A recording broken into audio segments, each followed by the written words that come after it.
اعلیٰ حضرت فرماتے ہیں ان کے کسرے قدر سے یہ تو ظاہر آنکھ ہونا کہ کیا آنکھی چھوڑے کس نہ لائی تھا کھانا کسر آہنے محل کی کسر کسے کہتے ہیں حضور کا جو قدر والا عزت والا محل ہے اس محل میں جنت کی کیا پوزیشن ہے اعلیٰ حضرت عظیم البرکت فرماتے ہیں دنیا کے سارے وہ بندے جو کہتے ہیں ادھر جاؤ گے تو حج کا ثواب ملے گا ادھر جاؤ گے تو جناب والا جنت ملے گی میرے امام فرماتے ہیں جنت ونڈنا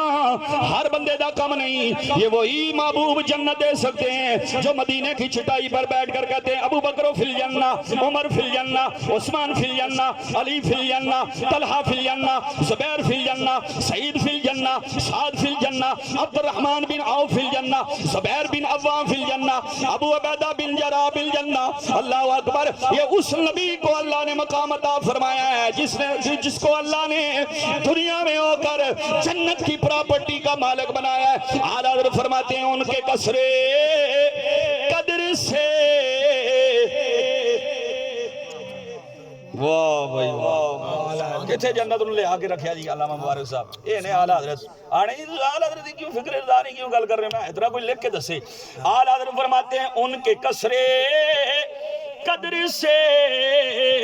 کھل دے کہ کمرہ نور کا کتھے بھائی ایک نکا جا کمرہ ان کے کسرے